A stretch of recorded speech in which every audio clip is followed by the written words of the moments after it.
In the annals of history, the tales of kings and emperors have always captivated the imagination. But beyond the well-trodden paths of the world's most famous monarchs lies the rich tapestry of African royalty, whose stories of wisdom, bravery, and intrigue are often left untold. From the gold-laden lands of Mali to the warrior kingdoms of Zululand, Africa's kings have shaped the destiny of a continent. This documentary brings you the epic tales of 10 legendary African kings, each a master of his fate and a sculptor of the continent's history. Journey with us as we uncover the lives, battles, and legacies of these magnificent rulers, whose stories are as vast as the lands they ruled. Number 1. Sundiata Keita, the Lion King of Mali. Sundiata Keita's rise from a physically challenged child to the emperor of the Mali Empire is not just a story of personal victory, but a monumental chapter in the history of Africa. Born in 1217 to the Mandinka chief Nare Magan Konate, Sundiata was afflicted by a disability that impeded his ability to walk until he was 7. However, his destiny was forever altered by a prophecy that predicted he would one day become a great king. This prophecy fueled both fear and intrigue among his kin, setting Sundiata on a path of rivalry and conspiracy. Despite initial setbacks, Sundiata's perseverance and visionary leadership emerged when he defeated the Sasho king, Somaro Kante, at the pivotal Battle of Kirina in 1235. This victory was not merely a conquest but a defining moment that led to the founding of the Mali Empire, which he expanded through strategic alliances and military prowess. Under his rule, Mali prospered into a thriving empire noted for its wealth in resources like gold and salt, which were vital to the trade network spanning across Africa and beyond. Sundiata's governance was revolutionary, marked by his introduction of the Mandan Charter, also known as the Kurukan Fuga. This charter laid down principles of justice, social responsibility, and human rights, emphasizing the importance of communal harmony and the welfare of the subjects. It promoted ideals such as the abolition of slavery by capture, the protection of women, children, and the underprivileged, and the preservation of the environment. Sundiata Keita's legacy endures through the oral traditions maintained by griots, who continue to sing praises of the Lion King's indomitable spirit and the empire he envisioned, an empire where the ethos of equity, justice, and human dignity reigns supreme. Next, Shaka Zulu, the unifier of the Zulu. Shaka Zulu, born into the small Zulu clan, emerged as one of the most iconic and formidable leaders in African history. His ascendancy to power was marked not only by his unyielding will, but also by a series of strategic innovations that fundamentally transformed regional warfare. Shaka introduced the assegai, a short stabbing spear replacing the traditional throwing spears used by his adversaries. This weapon, coupled with his revolutionary tactics such as the buffalo horn formation, allowed his warriors to engage enemies more effectively and intimately, leading to decisive victories that rapidly expanded his influence. Under Shaka's rule, the Zulu kingdom grew exponentially, absorbing tribes and forming a centralized state. His leadership style was autocratic and ruthlessly efficient, which ensured tight control over his domains and centralized power like never before in the region. Shaka's military camps, or amakanda, fostered loyalty and unity among his troops, turning them into a disciplined and formidable force. However, Shaka's reign was not without its dark aspects. His methods could be brutal. Defeat for his enemies often meant annihilation. The death of his mother, Nandi, plunged him into deep grief, exacerbating his ruthlessness. In his sorrow, Shaka inflicted excessive retributions. Crops were destroyed, and it is said that pregnant women and cows were killed to symbolize his loss, which led to widespread suffering. Despite these aspects, Shaka's impact on Southern African history is undeniable. He was more than a military innovator. He was a nation builder who not only expanded territorial borders, but also instilled a sense of identity and unity among the Zulu people. His legacy is a complex tapestry of fierce determination, visionary leadership, and a poignant narrative of the loneliness that often accompanies great power. Next, Mansa Musa I of Mali, the Golden King. Mansa Musa I of Mali, often regarded as the wealthiest person in history, ascended the throne of the Mali Empire in 1312 and transformed it into a global powerhouse of wealth and culture.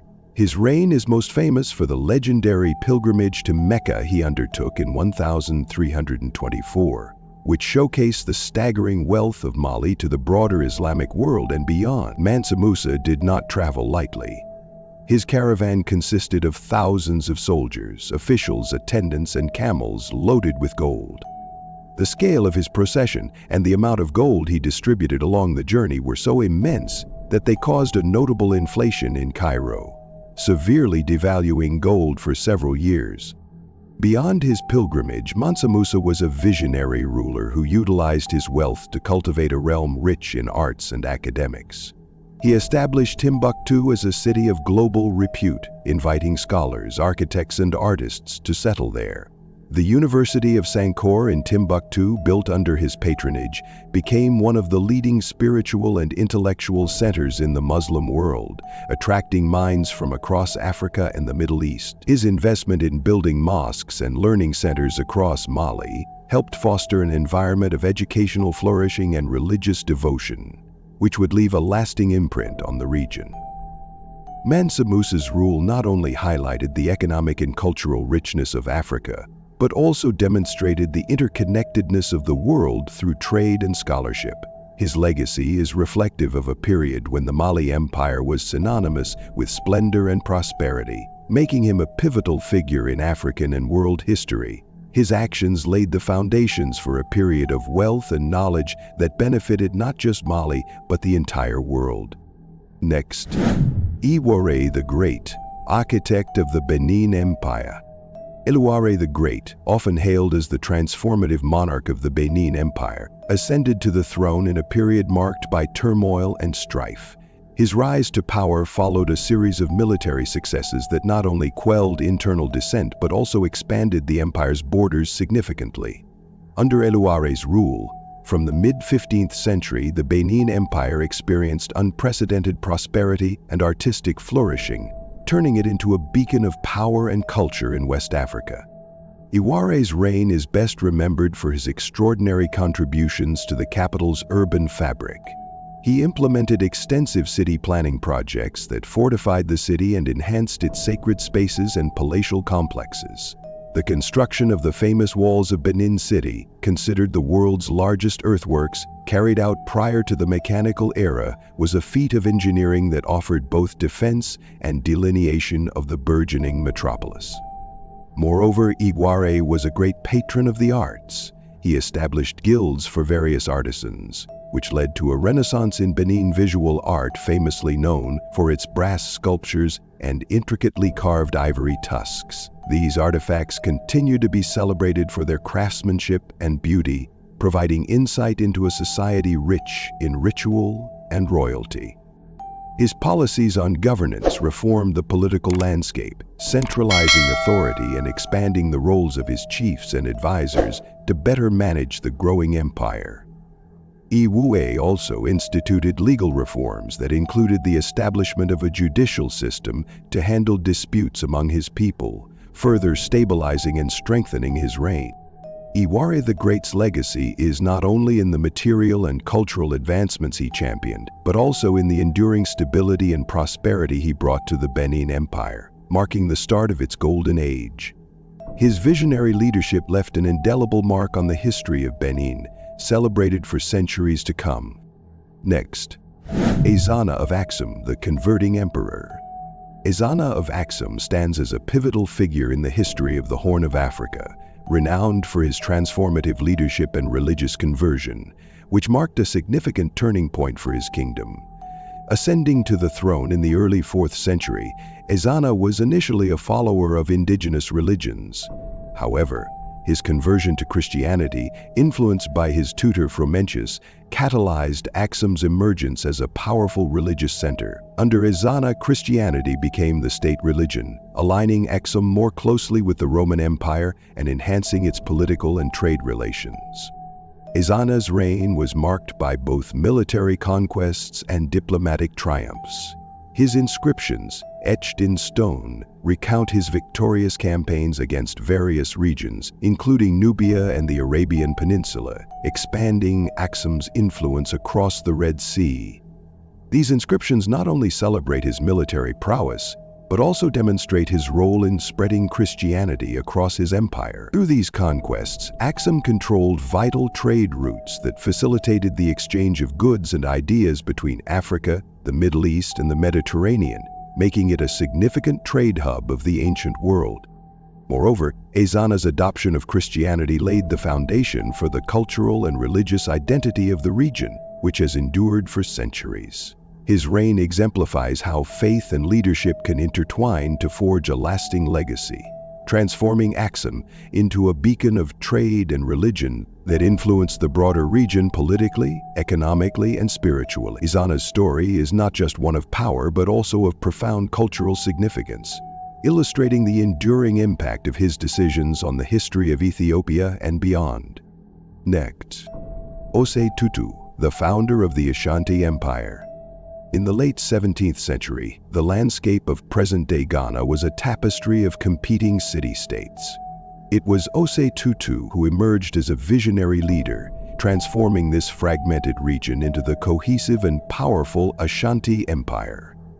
With his close advisor, the legendary priest Okamfo Anokye, Osei Tutu utilized a blend of diplomacy and decisive warfare to consolidate his power and expand his territory. A defining moment in his reign was the creation of the Golden Stool, said to have descended from the heavens through the mystical powers of Okamfo Anokye. This sacred artifact was not merely a throne, but a profound symbol of the Ashanti people's soul and unity. It transcended the physical realm, representing the collective spirit and sovereignty of the nation. The Golden Stool became the embodiment of the Ashanti identity, binding the people to their ruler and each other in a deep, almost divine bond. Osei Tutu's military strategies were innovative and often brutal, but always with the aim of strengthening the Ashanti Empire. He reorganized the military, centralizing command and incorporating various tribes into an inclusive force. This reformed army was pivotal in defeating the Denkira, the Ashanti's formidable rival, securing their place as a dominant power in the region. Beyond his military and spiritual achievements, Osei Tutu was a statesman who understood the importance of governance. He established Kumasi as the capital, where he built a sophisticated administrative system that effectively managed the diverse needs of his expanding empire. His leadership was a unique blend of authoritarian command and benevolent governance, fostering a period of stability and prosperity that would define the Ashanti for centuries. Next, Haile Selassie I of Ethiopia, the last emperor. Haile Selassie I, born Tafari Makanan Welde Mikael, ascended to the throne of Ethiopia in 1930 and quickly became a pivotal figure in global politics, symbolizing the fight against colonialism and the quest for African unity. His reign was marked by significant efforts to modernize Ethiopia, including the introduction of the first written constitution, establishment of a legal system, and steps towards social reform. However, it was his diplomatic struggle during the Italian invasion that underscored his legacy as a defender of sovereignty and dignity. In 1935, when Italy invaded Ethiopia, Haile Selassie took an unprecedented step by personally appealing to the League of Nations for assistance. His speech, delivered in 1936, was a profound plea for help and a warning against the dangers of appeasement. He famously stated, "It is us today, it will be you tomorrow." Despite receiving limited immediate support, his address resonated globally, enhancing his status as an emblem of resistance and earning him Time magazine's Man of the Year. Throughout his rule, Haile Selassie was a staunch advocate for Pan-African cooperation. He played a critical role in the establishment of the Organization of African Unity, OAU, in 1963, which sought to promote solidarity among African nations. His vision for Africa went beyond mere rhetoric. It was about actualizing a collective strength against exploitation and colonial legacies. Haile Selassie's impact extended into cultural spheres, particularly through Rastafarianism, a movement that venerates him as a messianic figure who embodies African pride and identity. Although his reign ended with his overthrow in 1974, his philosophies and resistance against subjugation continue to inspire movements and discussions on African autonomy and identity to this day. His legacy remains a beacon for the principles of independence and human dignity. Tenkamenin, the wealthy king of Ghana. In the heart of West Africa, amidst the dust of the Sahel and the riches of the earth, reigned King Tenkamenin, the sovereign of the Ghana Empire at its zenith. His rule epitomized the golden age of Ghana, an era marked by prosperity, order, and expansive commerce. Under his wise leadership, Ghana was transformed into a fulcrum of economic power, drawing merchants from across Africa and beyond to its bustling markets. King Tenkamenin's court at Kumbi-Sale, the capital, was more than just a royal residence. It was a vibrant center of learning and trade. Here, gold dust was exchanged for salt, brought by North African traders from the Sahara, while books, ivory, and slaves circulated in an intricate web of barter trade. The king's policies fostered an environment where scholars and traders thrived, and knowledge was as prized as the gold that lined the empire's coffers. Governance under Tenkamenin was characterized by a well-ordered society where justice and economic stability were paramount. He implemented structured systems of tribute and taxation, which ensured that wealth was used to benefit the state and its people. His rule was also marked by a robust military presence, which safeguarded trade routes and maintained peace within the empire's borders. The legacy of King Tenkamenin is a testament to the sophisticated political structures and economic strategies that typified Ghana under his rule. His reign not only made Ghana a model of stability and wealth in West Africa, but also set a precedent for future African kingdoms, highlighting the potential for prosperity through wise leadership and strategic governance. Next, Cetshwayo kaMpande, the defender of the Zulu kingdom. Cetshwayo kaMpande, a figure of towering strength and unwavering resolve, ascended to the throne of the Zulu kingdom during a period of intense pressure from colonial forces. His reign, marked by a staunch defense of Zulu sovereignty, showcased the might of a nation under threat. The pinnacle of his leadership came in 1879, during the Zulu warriors against the formidable British Empire. Cetshwayo's tactical genius was most vividly displayed at the Battle of Isandlwana, where his well-organized and fiercely determined Zulu army achieved a stunning victory against British forces. This battle, fought on January 22, 1879, ended in a disastrous defeat for the British, with the Zulus overwhelming the enemy through superior strategies and sheer bravery. The victory at Isandlwana remains one of the greatest military achievements in African history, and a testament to Cetshwayo's leadership and the valor of his warriors. However, the triumph was short-lived, as the British, stung by their defeat, reinforced their colonial campaign, leading to Cetshwayo's eventual capture and the fall of the Zulu kingdom. Despite this, Cetshwayo's legacy as a defender of his people against colonial domination endured. His efforts to preserve Zulu independence and culture resonate deeply, highlighting the broader struggle of African nations against European imperialism. Cetshwayo's story is not just a tale of warfare and resistance, it is a poignant reminder of the resilience and courage that define the Zulu spirit. His life and reign continue to inspire admiration and respect, symbolizing the fierce independence and rich heritage of the Zulu people.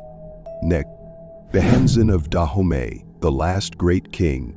Behanzin, also revered as the King Shark, was the last sovereign ruler of Dahomey, an empire known for its fearsome warriors and rich cultural traditions.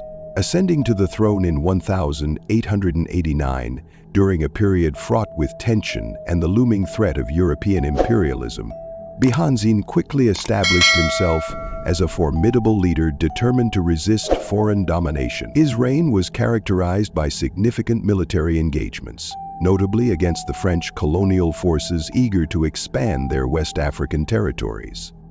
Under Behanzin's command, the Dahomeyan army, famous for including the formidable all-female regiment known as the Amazons, engaged the French in several fierce battles.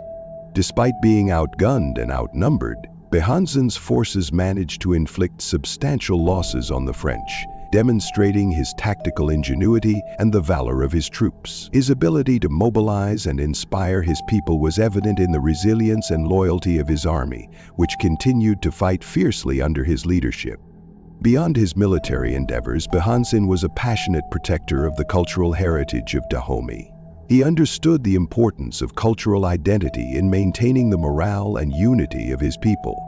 Throughout his reign, he sponsored various cultural events and rituals that celebrated and preserved Dahomey traditions, reinforcing a sense of national pride and continuity. However, the might of the French colonial machine eventually proved overwhelming.